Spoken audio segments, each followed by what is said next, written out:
And of course, being Japanese, they would be probably happy to have a conversation with you, for those of you taking Japanese class, and they'll try not to laugh, I'm sure. So, let's see, now, what I want to do, we just had our test, so we're feeling kind of free now. We're not having any more tests until the final, so, well, you know. And so now we have to talk a little bit about the term project. So I wanted to show you kind of a model for this term project, at least somewhat of a model for your term project. And I think the syllabus suggests that the term project should be due like the end of this month, but I think I can give you a little longer than that, like to the end of the class. That would be nice. So I don't want you to wait until the end of the finals to turn in the term project, because then I won't really have time to run them, you know, before the new year or whatever. So it's I would need to have your projects by the end of the class. So. And is this the kind of thing where if you turn it in early, you can come up with a fix, and then we'll fix it, and then... You may do that. Yeah, I recommend that. Yeah. So if you want to give me a draft of your project at some point, then I can kind of critique it for you, at least in an informal way. The general model of the project is it's supposed to be sort of an illustration where you work with a language and show the reader what are the sounds of this language and how do they generally work. Right? So there's a category of papers that are published in the Journal of the International Phonetic Association, which we subscribe to at the library, so you can always go online through the Madden Library and see all the issues of the Journal of the International Phonetic Association, if you just look for that. And this is a paper, an example of a paper from there, but the category of papers is called Illustrations of the IPA. And what this is supposed to do is the authors have selected a language, in this case the Zurich, Switzerland dialect of German. And they're going to show the reader what are the sounds in this dialect of German. You know, maybe a few comments about how they work. So the papers, you know, are sort of formula written, and that's the way the Journal of the IPA wants them. So if you do a really good project, we could actually try to publish it in the Journal of the IPA if you want. So we'll see. But yeah, I mean, yeah, you never know. So why not? I'm sure that if it's properly done, it would be able to be published there. So anyway, we begin with an introduction about the language. So Zurich German belongs to the High Alemannic subgroup of Alemannic, a dialect group forming part of Upper German.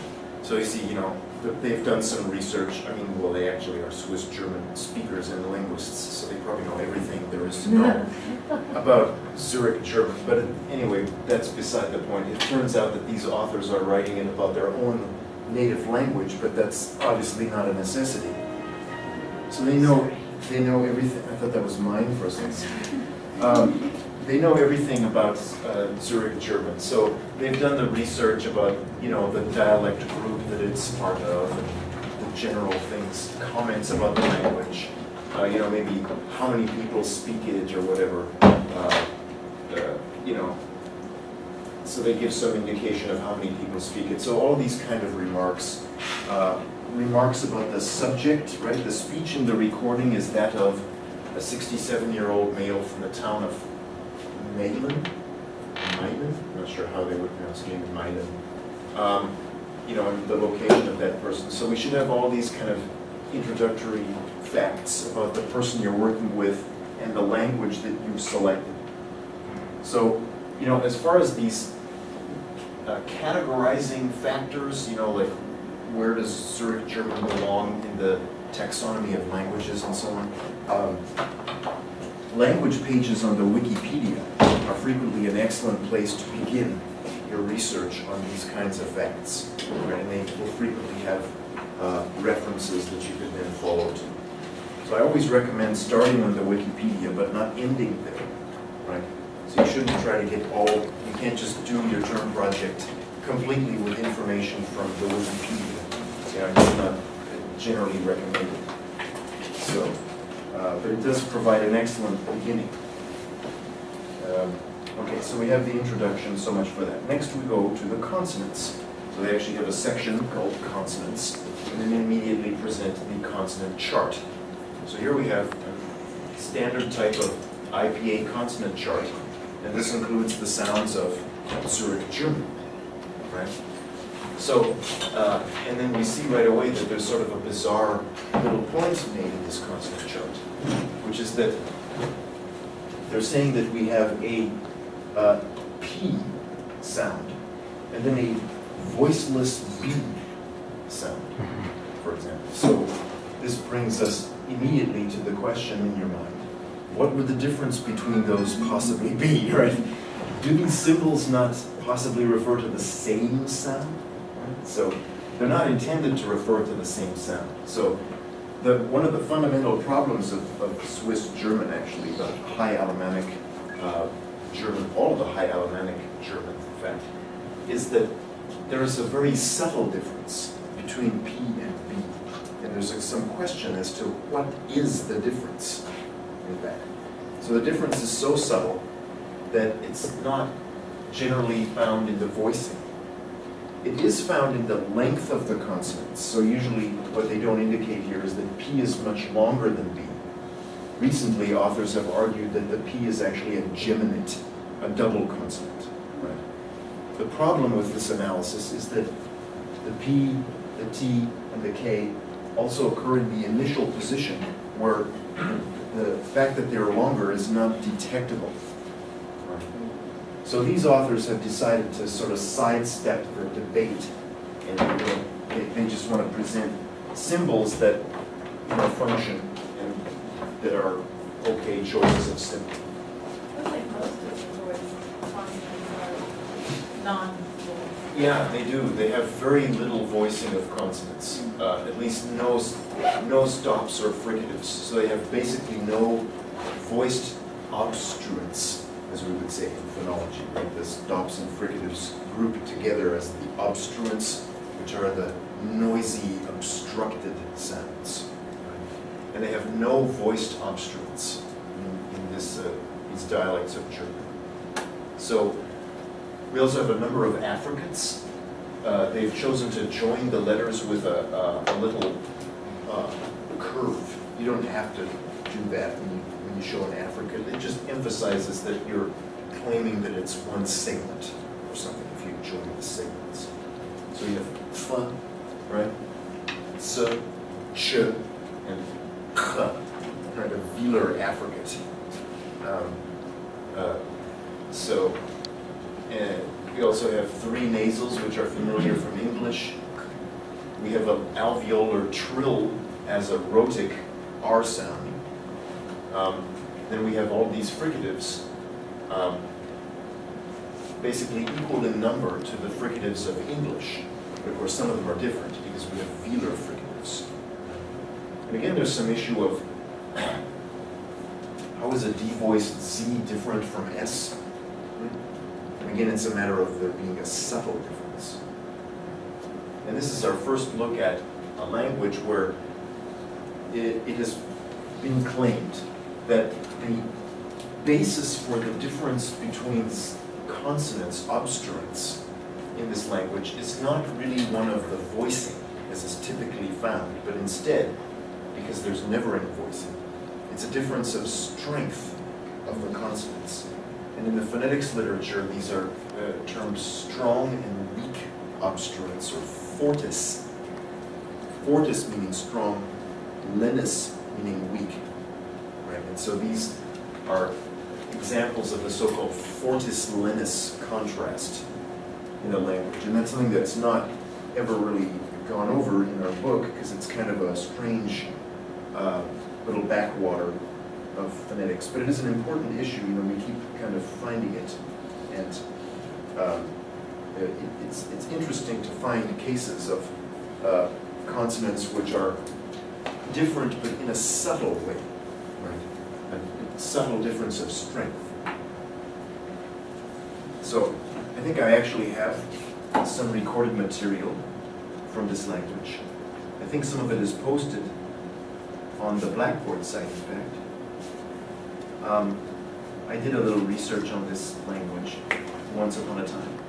I have nothing to do with this actual paper that I'm showing you. Let's see.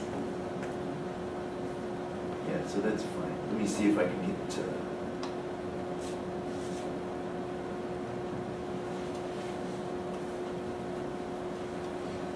program started.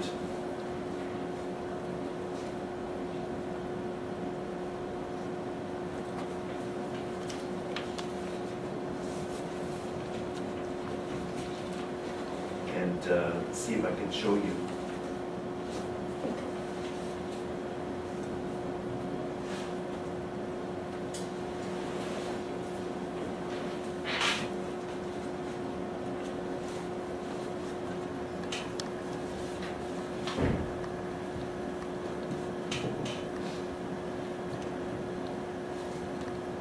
Okay. I'm going to see here what we have.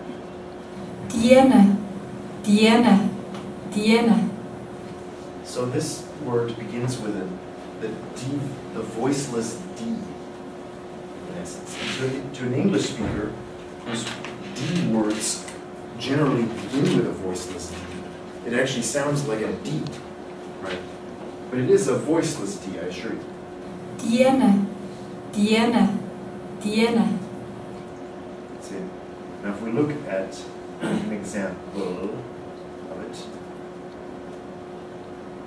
and we can see that indeed there's a bunch of tape noise or whatever, but where the D begins, there is no voicing activity preceding it at all. So you can see the moment where the D begins, and immediately the vowel starts, and that's just that. Dien. Right. So this is a true-to-life, voiceless D. Right. And you might also wonder, why not just call it a T? Because they're in some theoretical approach, they're basically the same. Right. But this sound is in Zurich and other high Alemannic dialects. This sound is actually weaker. So we'll see how that's working. So I hope that these examples show the stronger sound. Tienet. Yeah, so this is I'll give it 3 repetitions. Tienet. So the claim is that this begins with a stronger sound, but the voicing is not different. So we still have something which resembles a voiceless D, but now we're choosing to symbolize it with a T. And you can see, well, there's a little bit of space there that, you know, it's not really aspiration because it's so brief. So this tiny gap between the T release and the vowel is not enough to make a significant difference between the sounds. So it seems, however, that there's some evidence, or there might be some evidence, that these sounds are stronger. Let's see if you agree or think that the sounds are stronger. So here's this so-called weak one. I'll play them in contrast for you. Tiene. And the stronger one. Tienet. I don't know. Do you hear any difference? Tiene. Weak. Tienet. Strong. The first segment. Yeah, the first sound. Yeah. It's the one on the left sounds stronger? You know, I mean, what are you going to say? The evidence for this is, the jury's still out, I think.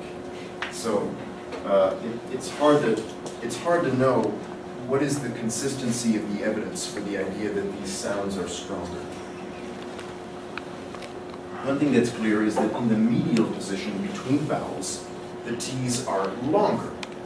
So at the very least, they're longer, if not stronger. Yeah. So they are different. The question is, in the initial position, what is making them different? So here's, I think there's some other contrasting examples here. Dorf, Dorf, Dorf. Now, you tell me which is weak and strong. Derf, Derf, Derf. Yeah. So this is supposed to be the stronger sound. Right. So they're not exact minimal pairs. You notice there's some other differences going on in these words. It's almost impossible to find exact minimal pairs. Yeah, perhaps for the obvious reason that the sounds are very similar, right? So they don't really want to involve themselves in minimal pairs. But yeah, so anyway, I have a number of examples of this kind. And so that's helps to validate kind of the difference there. And should we provide examples, or is that something that you're taking our word for because we're using a native consultant? You can work with the consultant to construct the examples. So you would like to hear them? I don't need to hear them, no, Right. but I need to see them Okay. like this. So you should transcribe for me the example words that you have found in the language that you're looking at, which exemplify each of the sounds, right? So here they have examples. All the examples are in the medial position, in fact, which is a little unusual, but it's okay. It's better to have examples of sounds in the initial and medial position when possible. So it's best to have one of each if the language structure allows them.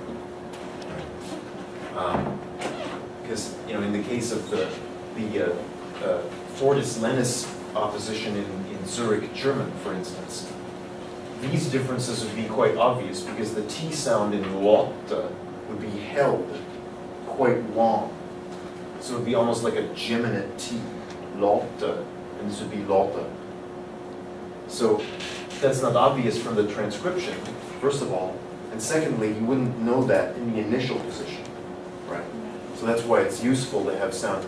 Another reason is that sounds may change their character from the initial to the medial position.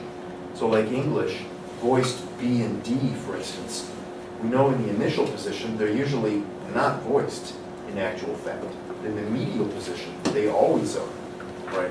So the B of bat may or may not be voiced, but the B of rubber is always voiced. So it's useful to have an example in each position for each of the consonants. So now, the size of this task, of course, is proportional to the number of consonants in the language that you're looking at. Right? I'll show you an extreme example in a minute. Okay, so and as they say here, they make some comments about the consonants. Okay, the table of consonants displays only phonemes and does not contain allophones. That's fine, but then you can go on to discuss some major allophonic variations if you want. So that's a useful thing to talk about, right? Like I've just talked about with the English B and D. I just said something about how they're not really voiced in the initial, but they are voiced in the medial. So this is an example of allophonic variation that you should feel free to discuss, but you don't have to put it into the chart. You would just write B. Yeah, you can just write B or whatever, and you may at some point have to justify your use of symbols, because everything, the IPA alphabet by itself doesn't tell the whole entire story of sounds, as you probably figured out by now, right? It sort of gets there, but still some further comments have to be made. So here's a chapter about the Fortis-Lennis issue. A striking structural feature of the Zurich German consonant system is that it completely lacks voiced obstruents. That's what we just noticed ourselves. Nevertheless, two series of homorganic, meaning same place of articulation, obstruents are distinguished. Vintler, 1876, labeled the two series Fortis and Lennis using the Latin adjectives meaning strong and soft. Actually, not weak, but soft. Okay, my Latin is bad, so I forgot that. He pointed to articulatory strength as well as to duration as the phonetic correlate of the contrast. And then they have a little discussion about this. They decide not to take sides about the issues there. Oh, you see that they kindly refer to me in there because I studied the matter once upon a time years ago. It was my first master's thesis, in fact, studying this problem. So anyway, some later people have discussed the matter. So this is really an issue with Zurich German. So in the language that you decide to work on, there may be some sort of an issue that's like a big deal issue. And then you should, of course, spend more text in your paper discussing this issue, whatever it is. In Zurich German, obviously, it's the fortis lenis issue of the consonant contrast. Right? In whatever language you're going to look at, there's probably some sort of an issue. There always is, right? So, in Arabic, for example, I know some of you are going to do that. In Arabic, there's this issue of the emphatic consonants. And what does that mean? Are they pharyngealized consonants? Are they velarized consonants? Is there a difference between that? Is there a variation between pharyngealizing and velarizing, or what is happening? So, you know, there's always some sort of an issue. Okay, so they go on to discuss this. You don't have to necessarily discuss these things at such great length, but if you want an A, maybe you should. So that's, you know. So there's an issue like people ask, what do I really have to do for the project? I noticed you looking at me for this. And I said, well, no. I just expect so much of you. That's really the problem. But people always ask, what do I really need to do for the project? And it's like, well, it depends if you want an A or a C, right? So if you really just are satisfied with a B or whatever, then don't do much. Just do very minimal things. But if you really would rather have, 98%, then you should do more. Right? So, okay, so they go on to talk about this, and of course, after the consonants, the natural subject of discussion is vowels, right? So we haven't actually prepared you very much yet to deal with vowels. So that's going to be our next major topic, actually, vowels. So we'll get going on that very shortly. Here we have a vowel chart, and they put vowel symbols in there, and they basically, I don't know what they did. They probably did some kind of formant measuring or something to try to determine where exactly to put these vowels. I don't think they did it just by ear. You can sort of do it by ear. I mean, it's okay. It's probably better if you sort of compare formants a little bit by looking at the vowels using Prot. And so I'll show you how to do that, in the next few weeks. But you can do an approximate positioning of the vowels reasonably well just by ear. And so here we have the vowels of Zurich German. We have the front E, A, A, and also the rounded variations of 3 of those. E, right? And then we also have a schwa in the middle of the chart, and we have the back vowels, U, O, and the very low rounded O. Right? So much for vowels. Usually there's a separate discussion of diphthongs.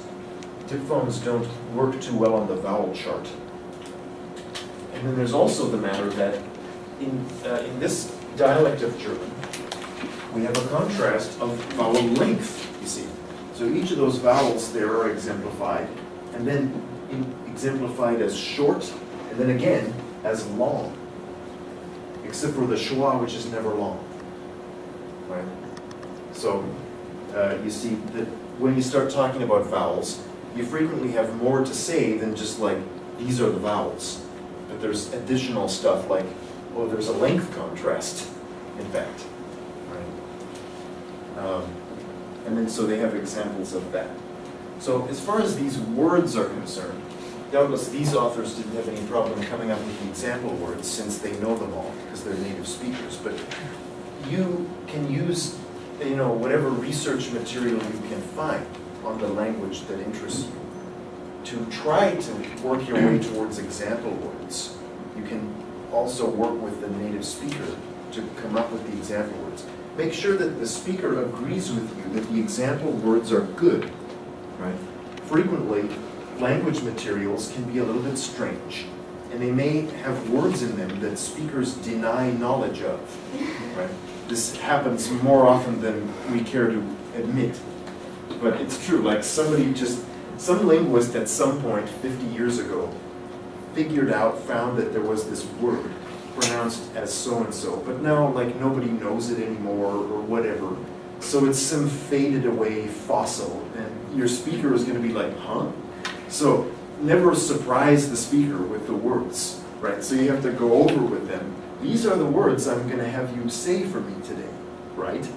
And so, you know, you can't just give them a list or whatever. Like if you're doing something that's, you know, if you're doing something where it's easy to communicate by writing, like German or whatever, don't just hand the speaker a list of words in German and say, here, read these, right? Like that's never going to work.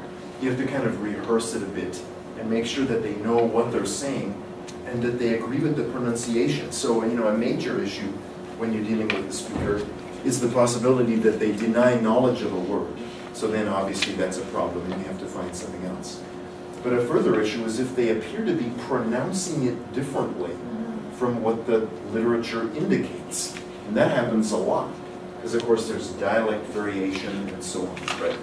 I mean, look at what happens in American English, right? We can find all sorts of literature that would tell us how to pronounce this or that word. But even in our own dialect in California, we diverge from that, right? So it turns out, you know, for example, in California English, that every instance of the capital I vowel, I, before the ing nasal is changed to E, right? So the ing is not a sound, it's E in this area. And so if ever you had an example that's supposed to be an example of I, ing, then in this area it will never work, because in fact no one uses this sequence anymore. It's phonologically altered. So anything like that may easily affect the dialect of the language that you're deciding to look at. So you need to be watchful for stuff like that and maybe make comments about it. So if you find significant divergence from what you believe are standardized norms, then that's a point that you can discuss in your project, right? Like apparently this speaker of, you know, Mexican Spanish or whatever doesn't do the stuff that all the books said it should do, right? So that's sort of an issue which you can highlight. Okay, so there's some further comments here about the vowels and the short and long phonemes of those. I don't know. We finally get to diphthongs. Okay, so here we have a number of diphthongs, and they're using this technique of labeling the diphthongs by showing they never put glide symbols in the diphthongs, only vowel symbols, which is good. And then they use this little circle or arc underneath the vowel, which is not the weighty element of the diphthong, in a sense, right? So most diphthongs are not symmetrical. They don't have kind of two weighty elements. They have one where obviously the weight of the vowel is placed, and then some other that's either coming or going, right? So this is often called the glided portion of the diphthong. And so this, when it's at the end, it's called the off glide. And if it's at the beginning, which it never is in Zurich, Germany, it's called the on glide. So you can distinguish diphthongs like that, right? So for example, the English diphthong A has the I as its off glide, right? Because it's A, it's mostly A, that's where the sound is. It's not A, right? It doesn't have a heavy weight on the I part. So that's really what this indicates. So this is then similar to that, it's A, and so the E part is glided a little bit. This is I, this is Oi, this is I. You see, so the weight is on the E, right? And the schwa is glided off. I, not Y, right? So this means that it's I. Yeah. Yes? What's the diacritic that they're using for that? It's in, what do they call it? It's like a little arc. It's in the diacritic table. Non-syllabic. And what is it called? Non-syllabic. Right. Non-syllabic. It's in the left column of the diacritic table, and it's a little arc. It's like a frown, right? Or a sad mouth. That's right. Yeah. So it's like it's the neglected half of the diphthong, right? The one that's overshadowed by its weightier partner. So here we have the diphthongs with the schwa as off glide. I, and u. Right? And then here we have the u as off glide, ow and o. Right? So that it's nice. It gives some better, when you use that diacritic, it gives some better instructions as to how to actually pronounce the diphthong. Right? So if they didn't indicate that under the schwa, we might be confused and think that I was actually y. Right? With in the second case, the E is being glided, right? So it's like y, but it's not pronounced y in this language. It's pronounced I. So we need to be a bit careful with that. They also talk about additional phenomena. So here we talk about sandhi. I'm not going to bother you with sandhi too much, but the idea of sandhi is this old kind of term that descends from Sanskrit grammar, I believe. And it generally applies to phonetic rules where you change sounds with words coming in sequence. So it's like special rules for sounds when you have a sequence of items. Whereas if you were pronouncing them alone, they would be one way. And then if you put them in a big sentence, they turn into something else. So this phenomenon of turning the sounds into something else is generally called sandhi. Right? So they talk about that happening in Swiss German. So here we say, just as example, if the place of articulation is shared, an affricate emerges as the result of assimilation. So here we have the sequence of words, that woman, which is like, underlyingly, it's the three words, die, zap, frau, right? But it actually is pronounced die, zap, frau with an affricate there. So this is a sandhi phenomenon, where putting things in a sequence has altered the pronunciation. So you may or may not choose to talk about this type of a thing in the language that you're looking at. So they talk about these issues, sandhi and assimilation, for a while. And then finally, sentence phonetics and prosody. This is always worth talking about. Right? The sandhi is kind of optional, but we should talk about what's going on prosodically or supra-segmentally in the language. Particularly, this is an obviously required element if you have a tone language on your hands, right? You have to talk about the tones then, at that point. So, for a basic phonetics of English or something like that, you could see how you might get away with ignoring this, but even so, English has certain intonational patterns and things that are worth talking about. So here they actually talk about the intonation literally, and they talk about the way that this is like a pitch track showing the pitch melody of the voice as a sentence is spoken. Right. So you don't have to do anything quite so fancy as this, but it is something that Prof makes fairly easy to do. Actually, I'll show you how to do that. You can get a pitch melody track from any utterance. At least in principle, it may not be that good quality because the signal processing required to do this is not always successful. But you can at least give it a shot. So stress is important. Stress is one important thing to often talk about, especially in these Germanic languages.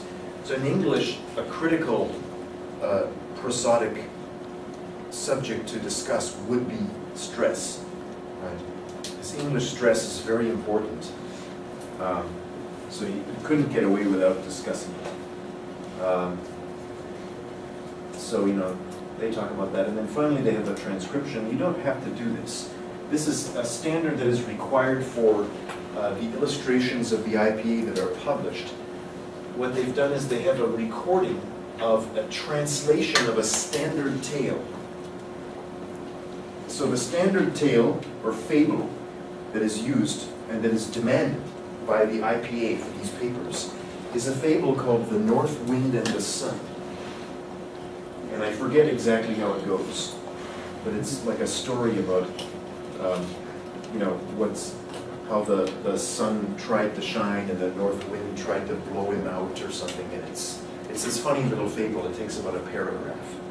And so when you do a published version of these, you have to have a complete translation and transcription of this fable in whatever language, the north wind and the sun. You don't have to do that. That's extra, right? You can get a lot of bonus points if you do that. What are those So, bars for? What is going I on here? imagine they're not clipped. I think those are supposed to be phrase Like ending. boundary Yeah, markers or right, something. Yeah. But then there's like Yeah. the one and then the two. Yeah, I don't actually know what that is. That's some backwater of the IPA maybe that I'm unaware of.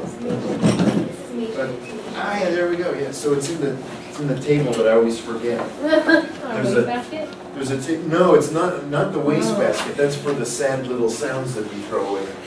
There is a table called suprasegmentals, right? Normally I only pay attention to the stress and the length Yeah. symbols, but we do have special pipe symbols where the one pipe means a minor foot group, which would be like a small kind of intonational phrase. And then the double pipe signals a major intonational phrase. So, I don't know. Are these exactly the same symbol as clicks? Yes, they're the same. But there's no Wheeler right before it. Yeah, that's It's not right. in the middle of the word. There's no accompaniment, and it's Yeah. between items. So it's pretty unambiguous. I agree with you. The pipes are now overused because they're used for click sounds. But when they are used with a click sound, they're always in the context of you They were know. nice enough to keep the spaces in there. Yeah, and they even put the spaces in, so that's so it wasn't as hard as your phonetics test. But anyway, so they do the transcription two ways. One is very narrow with lots of diacritics and allophones shown, and the other is broad with only kind of phonemes showing. They didn't show any of the allophonic changes. Right, so that, If you've done such a narrow transcription, what's the purpose of creating a broad transcription? I guess because otherwise, you know, some of these Santi phenomena and so on that they have indicated, they really are apparently changing one phoneme into another in some cases. And so if you only had the narrow transcription and you don't know the language, it might leave it ambiguous as to what are the phonemes in actual fact, right? Okay, so like with the Sandy stuff, like the broad transcription would be and what you assume would be, and then the narrow transcription shows the change in it. That's right. Oh, okay. Yeah, that's right. So, you know, like with that example, we have Frau or whatever, the woman. Underlyingly, it's supposed to be a voiceless B followed by a voiceless V in the next word. But in the narrow transcription, presumably, they would show the changed PF. So if you knew nothing about the language, essentially the narrow should be easier to transcribe because you just exactly what you hear. Yeah, Okay. that's right. The narrow is ideally, you know, in the phonetics, the phonetician's ideal realm. If you could hear everything perfectly and do it just right, you could transcribe the narrow transcription just systematically without kind of knowing anything. In actual practice, this is of course a fantasy, so you can't really be that good. And you know, And Prot helps? yeah, Prot does help.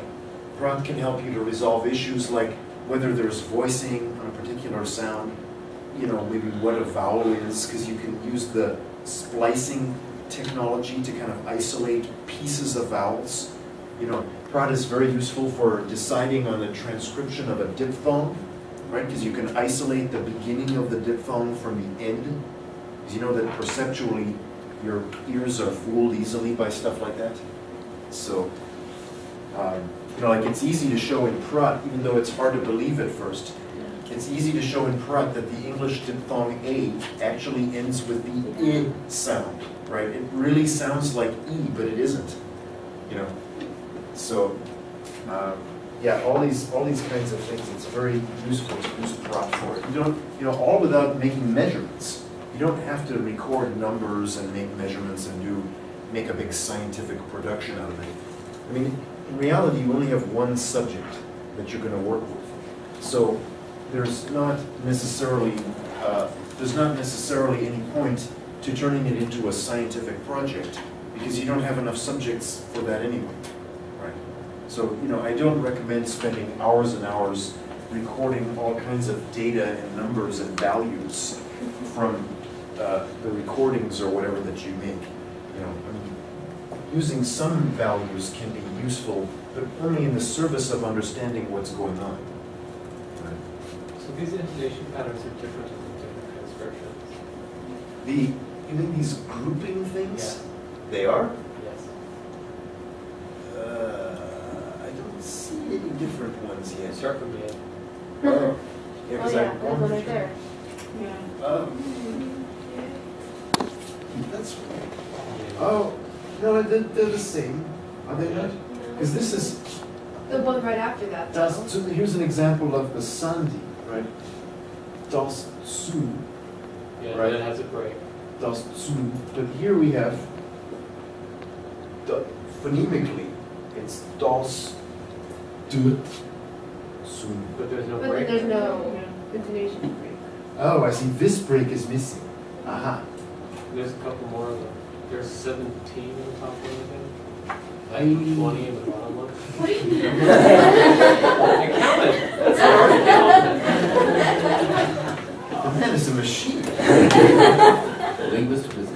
What's the square root of 475?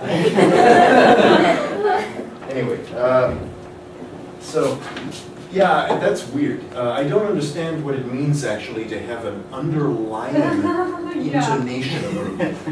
I mean, an intonation group is sort of by definition the groups that people are choosing to say. And so I don't know what it means to have a phonological intonation group that is not also a phonetic one. That doesn't, you know, I don't get that. So these differences to me don't make any Maybe sense. they explained it later on in the paper. I don't think so, because traditionally these papers close, yeah, they close with the passage, and you see here they actually use the accepted Zurich German orthography, Yeah. which is it's different from High German, okay? So this is a well understood and known in Switzerland orthographic system. But if you have that for the language that you're dealing with, then you should show that too. All right, so for your examples and so on, it's useful to show the native orthography, unless that's very difficult. Like if you have characters, if you have characters that you're unable to draw or things like that. Obviously, if you don't know an orthographic system, it's hard to deal with. So then, you know, we just have acknowledgments and references. So that's I think the key elements that are going to make a very useful project. Are we Right. doing the acknowledgements part of it graphically as well? You don't have to. I mean, if you feel that people are worth acknowledging, then you could have that. Yeah. The references are critical. You'd be surprised. I always get papers with no references. And it's like, It's new. what do you think? Yeah. Yes. Are you going to post a copy of this on Blackboard? I think it already is. Is it? Let me see. I've got to, I'll double check the Blackboard site, but I have a number of these illustrations of the IPA. And if you don't like the ones that I post, you can look in the journal of the IPA yourself, because there's usually at least one of these illustrations in every issue of the journal of the IPA, which you can find through the library website. Well, I think that's pretty much all we have time for today. So next time I'm going to actually start with vowels, and so yeah, we're going to do we're going to learn the cardinal vowels, and we're going to learn how to listen for vowel claims. Okay, so you don't